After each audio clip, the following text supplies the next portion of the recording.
Hi everyone, it's Coach Mo Faul. I'm America's kick-ass career coach. It's Friday. It's 5 p.m. It's 5 p.m. somewhere. And I want to conclude my breast cancer journey story with something that never ends. Hi Jean. And something that never ends is the journey. The journey never ends, but there's been some twists and turns, and the final crack that opened me up was in my recovery journey. And as a matter of fact, I'm gonna run across the room for a second, so talk amongst yourselves. I'll be right back.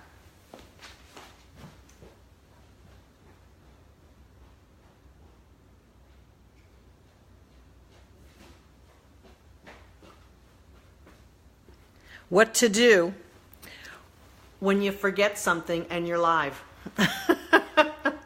Hopefully that pause wasn't too much for most folks. Because hello Joanne, I had another synchronicity happen this week. I may have mentioned on another one of my calls. I forget where I mention things anymore. I'm talking to a lot of people at different points in time, but the journey is all about the opening. The journey of recovery from something traumatic and life-shattering. Hey, Julia, this is midnight for you, girl. I'm so glad you're here. The journey after something that truly cracks your shell open is a very worthwhile journey. Because it's after that opening that the plant begins to grow. A good friend of mine and coach, Lacey Young, I went to her retreat. I may have said this earlier this week because this was such a poignant. Oh, it's only 1 p.m. for you, Juliet. Great. I had a card that I wrote back to myself. Maybe you didn't see the Facebook Live I did earlier this week, and I mentioned that my blog post that started this whole thing was the crack that opened me up my breast cancer journey. And when I was writing that blog Sunday night, yes, I write Sunday night for Monday. So I thought to myself, I'm gonna go on Facebook Live and talk about my journey and be open and real and share it. And you guys have been so amazing with your support and love and comments. And it's just been very heartwarming to receive all of that. In June, I went to a retreat with my dear friend and coach, Lacey Young. And I wrote a letter to myself. This was part of her retreat, was write a letter to yourself, reminding yourself of all the great things that you learned in this retreat and things you want to do and be when you go home. And I'm just going to mail it to you randomly whenever I feel the spirit moves me. So I have my Dear Mo note. But the Dear Mo note was cool. I got this week. What was really cool is the message that was on the card. For a seed to achieve its greatest expression, it must come completely undone. The shell cracks. Its insides come out, and everything changes. To someone who doesn't understand growth, it would look like complete destruction. This is by Cynthia Ocelli. For a seed to achieve its greatest expression, it must come completely undone. The shell cracks. Its insides come out and everything changes. To someone who doesn't understand growth, it would seem like complete destruction. In my course, we talk about kitchen renovations as a metaphor for change. And if you get a kitchen renovated and you just focus on the part where the sink is torn out and there's no kitchen cabinets, and you go, what? This isn't what I paid for? Well, that's right. Hey, Trudy, that's right, ma'am. We're not finished yet. But when we talk about a seed gets planted in the ground and it must come up to express its full nature. And this breast cancer journey of mine was the thing that broke me open. I talked on Monday about the amazing, intense, continuous frustration that I allowed into my life through career frustrations and not feeling enough. I talked about that on Monday as the levers inside my physiology causing the poison that caused the cancer. Hey, Chris, how are you doing today? And then on Tuesday, I talked about receiving the diagnosis and how that shocked me and rocked me. And that began the opening up of the seed. Because the frustrations that I felt that led to the cancer, I thought was normal. This is how one lives. I now know differently. I now know that that's a choice. I didn't think it was a choice. I thought it was a prison, a trap that I was in, to have continual frustrations of feeling not enough and feeling not recognized and appreciated. I thought that was the condition of my life. Well, it was, because I chose that. But when I was cracked open with a cancer diagnosis and had to endure the shock to my system, and then on Wednesday I talked about the month before my surgery, and I ran a marathon with my sister. I had needles in my nipples. I had dye shot into me. It was horrible.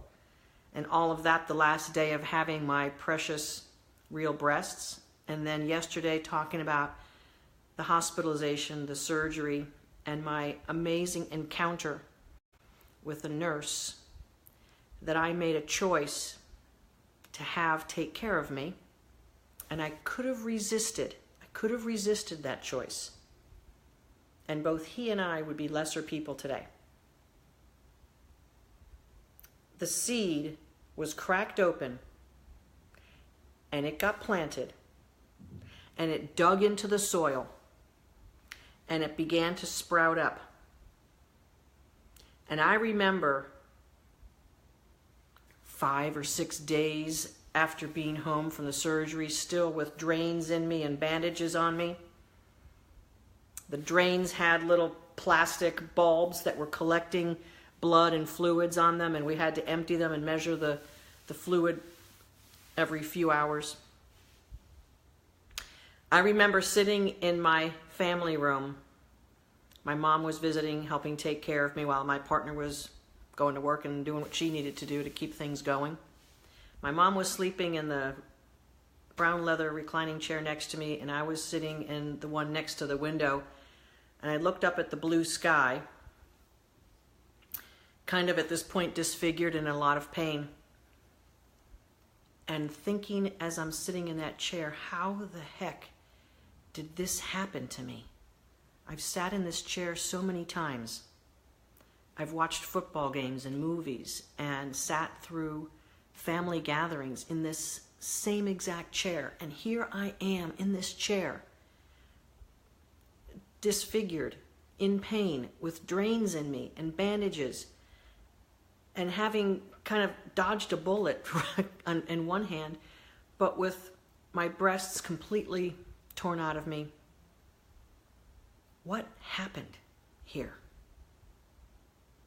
And I had one of those moments where time is suspended, and I was like in a bubble of my own thoughts, sitting in that chair that I had sat in so many times, and the events outside of me had been so different so many times, and I had never really thought about, as deeply as I did that day, what the heck has happened to my life.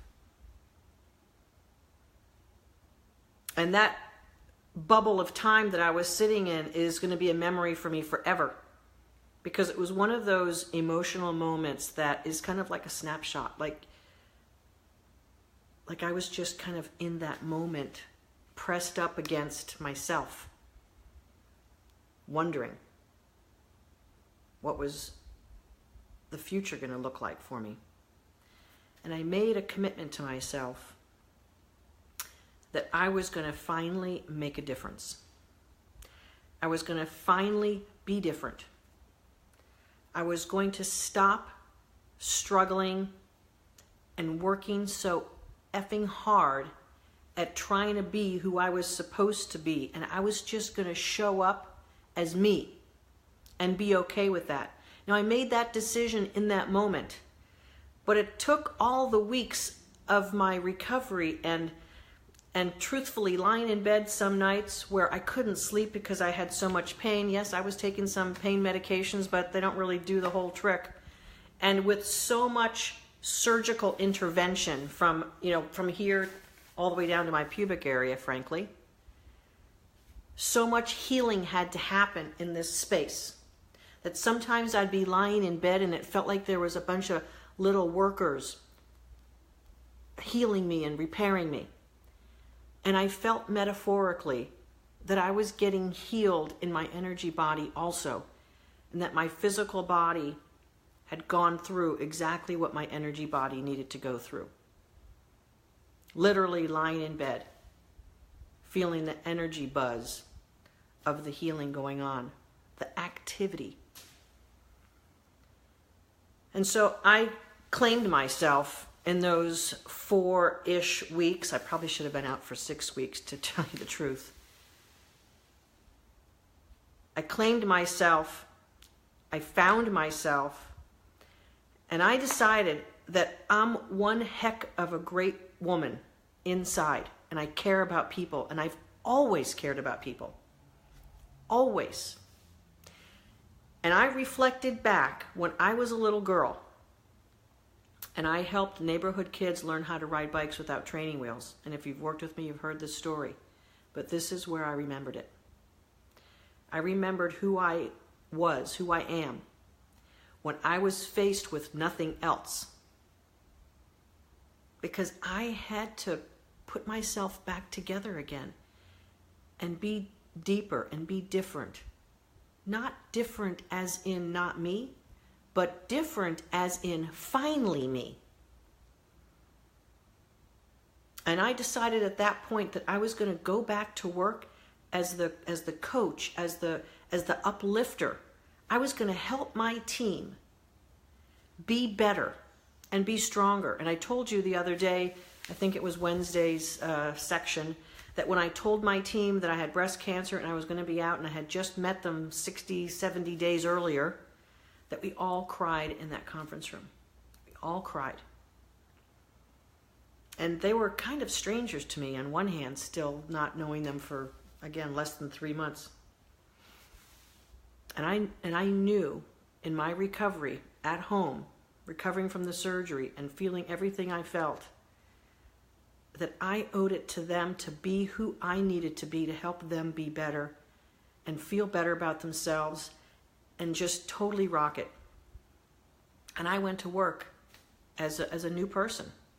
I was no longer as much, maybe it took me a while to redefine, I was no longer as much the demanding executive. I was the coach. I was the trainer. I was the leader who helped people understand what needed to be done rather than just barking orders or saying, well, if you can't do it, we'll find someone who will. I'm sure I said those words at some point in my career, maybe more than once. And I lifted that team up and we worked together and we built a company and we built an infrastructure. We changed the organizational structure while I was there. And a year later, I sat in that same conference room with my team and thanked them for supporting me, for coming to my aid, for being the team, for loving me, and for allowing me to love them. And again, we all cried. We were so grateful to be together and to be a team and to have that human bond of what I went through that we all shared. At about that time of 1 year into my recovery, I decided it was time to run another marathon. I had started feeling better, and if you know anything about breast cancer surgery and mastectomies, I mentioned to you maybe yesterday that they took my nipples off of my breasts as well. So what they do is they basically cut it out of the skin And then the tissue that they removed from my abdomen, they cut 2 circles and put that in the skin where the nipple was removed. And because of the way that they cut the skin to remove the breast, it was not exactly centered. So I finally decided a year after the surgery to get what they call nipple surgery. Like they surgically kind of change the skin to make it look like a nipple, and you get tattooed, and it's not pleasant. Let me just tell you that it's not pleasant. But I didn't want any surgery and anything to happen for a long time, so it took me a year. And finally, at that point, I'm feeling like I'm ready to basically be fully me. And since I ran a marathon 10 days before the mastectomy, I wanted to run a marathon to claim myself back. And so my partner, Stacy, and I decided to run the New York City Marathon. And so we began training for it.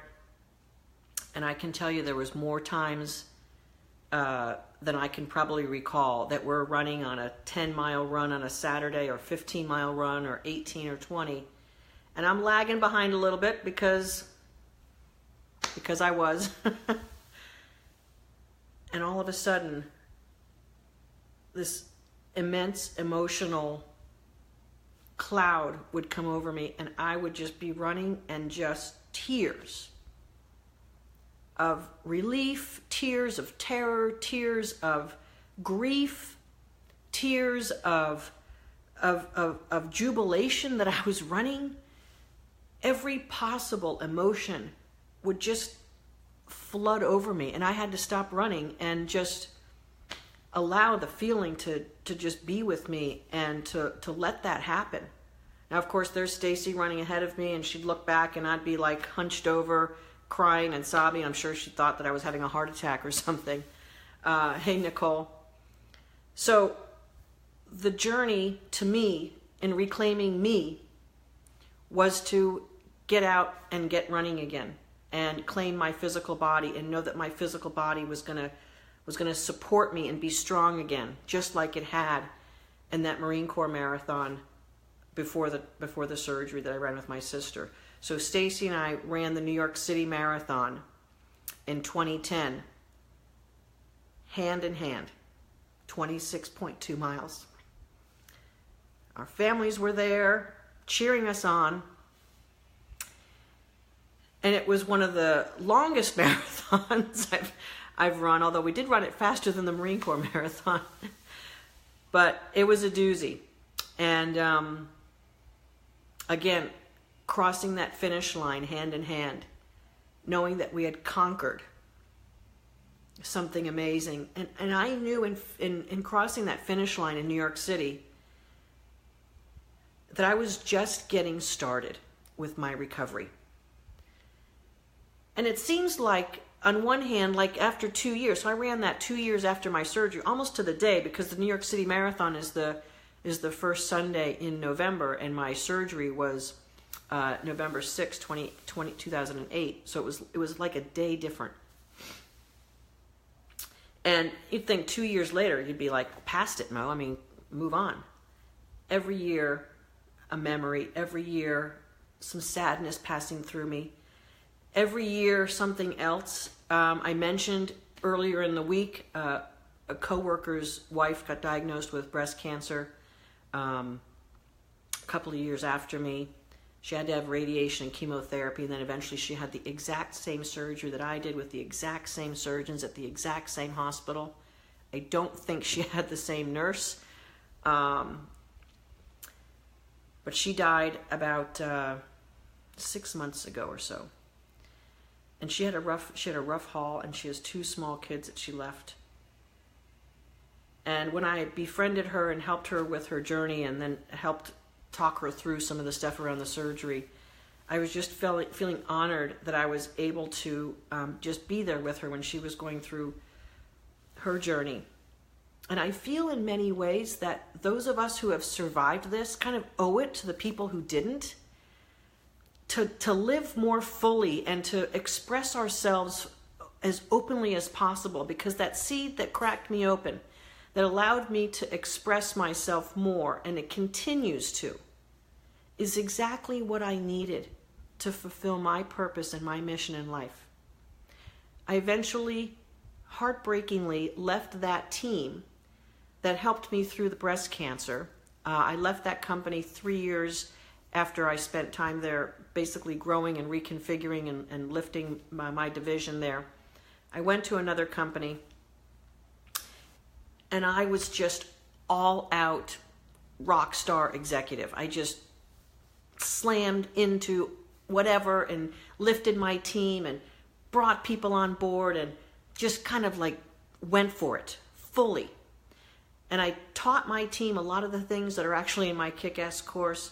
I taught my team these things. I taught them how to be better speakers. I taught them how to be better representing themselves in a meeting and not shy down, not play small. I taught people how to bring full intentionality into their work and totally love it and be in full expression of themselves. Now that particular place, I was there for 3 years. I helped grow the company by fourfold. It went from 50 million to 232 million. I had a great time, but it was time. And 3 years ago, I decided to live my real dream and to help inspire and motivate others. And for 3 years, I have been continuing on this wonderful journey of my recovery and my personal life journey, living my purpose. And you know what? It's not easy. Life keeps handing little hand grenades and little things and big things to cause our expansion. Because guess what? There's not one seed that gets cracked open. It's seed after seed for our own expression, our growth. Life doesn't happen to us. It happens for us. Everything is happening for our growth. Every bad boss I had, every negative work situation, all the times I've been fired, and there's been 6 of them. I had 6 times I was fired. You could call it being reorganized, laid off, whatever we want to call it. You're getting fired, okay? You're losing a job because it's not your fault. Well, was it my fault? I don't think it ever was. So life keeps handing us stuff to respond to keep us going. Because without that, we're not growing. And that's how it goes. We must respond to the things that come our way, or we shrink from it and we hide and we play small and life gets off track. And instead of being aligned with our power and who we are, we get further and further away from our power. And all of a sudden, we wake up frustrated and pissed off, and jobs that disappear, and people that disappear, or we start just having complain fest when we get together with our friends, and it's no freaking fun. When you respond to the challenges life throws you and you say, yeah, if you've got a nurse who's saying, you know what, there's a male nurse who's coming on the scene, and I know you've got your period, and I know all this, and are you okay with that? And we say, bring it on. And souls meet up. And magic happens. And lives are changed forever. So let me ask you this. Is there somewhere in your life where you need to find your alignment and be you? And be the expression of you in your life? Because you've got a journey. And you've got a promise that your soul made when it came on this planet. And that promise was for your enjoyment and your growth and your full expression. So find that this weekend. Find your soul. You know, I was cracked open with a really hard whack. And my goal in life is to help others not have to need that big of a whack. But when it comes, you gotta find your strength from your soul. It's the only place it exists. It does not exist in your friends. It does not exist in your family. It does not exist in your spouse. It does not exist in the work you do. Your true strength and your power in life is from your soul that unchanging inner being that wants to be happy and free. That is your soul. And that part of you is asking for your attention. Listen. And do something to honor it. Show up to work, show up to the family, show up to the grocery store in full expression of who you are. Because it's what we're here for. We're here for that full soul expression and to live our unique inner beingness. When you're being your being, you're living life the way you promised when you came here. Because you made a promise to yourself. And you don't remember it, but you did. And that promise is your journey. And it can be dark. It can be full of trees and prickly things and dragons and bears and lions and things that chase after you. There's been millions of books written about it. The answer and the salvation are all inside of you. They are not on the outside world. It's all inside. Now, since I've spent so much time on the inside of me, because you know what? The outside of me got pretty messed up. And since then, I've had my gallbladder out, I've had my uterus out, and my ovaries out. And I've had a little left knee surgery. So I've gotten pretty used to the fact that my body is not who I am. I've gotten pretty used to that. I know, because I've looked deep, that my soul is who I am. And my life and my promise to myself was to help lift others and help you enjoy the ride. You don't need training wheels. You just need to pedal your heart out and enjoy the ride. So take those training wheels off, get on that bike and pedal and let the wind go through your hair and let the smile come on your face, because you are a unique expression.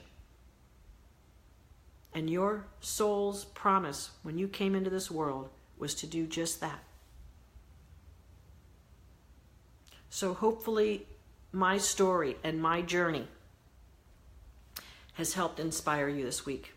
It has inspired me of what the response has been from you, and I receive it, and I thank you.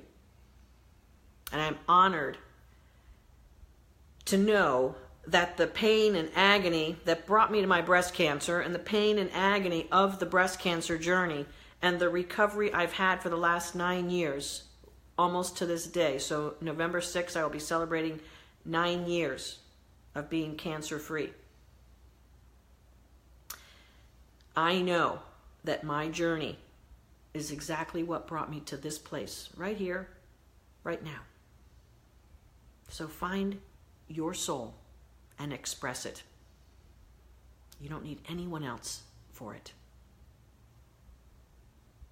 Have a great weekend. And again, thank you so much from the top and bottom and sides and the inside of my heart. Thank you so much for allowing me to share and for you to receive my story and for commenting back and sharing your love to me. It has meant so much to me. Thank you, Joanne. I will see you next week. My Motivational Monday is actually inspired by a client discussion in my Kick-Ass course. And we're going to talk about standing up and speaking up. Kind of goes hand in hand with what I've expressed and experienced this week. And I want to know whether I know you or don't know you. The fact that you are here and the fact that you have shared my story with me. I love you. I love you deeply. And I am going to rest this weekend and do some reading and do some reflecting, because I have got a mission and I am going to be living it fully. So for those of you who work with me, look out, we're going. We're going. And I'm going to make sure that your life is exactly what you want. I'm going to help you through that. I'm going to support you. I'm going to coach you. I'm going to coax you. I'm going to sometimes maybe push you because I love you and I love your journey and what your soul is here to do. God bless each and every one of you and your soul's journey. Have a great weekend. And thank you so much for being here for me this week. It's meant the world to me. Literally. And we'll see if I can come up with something inspiring next week. Namaste. And have a great weekend.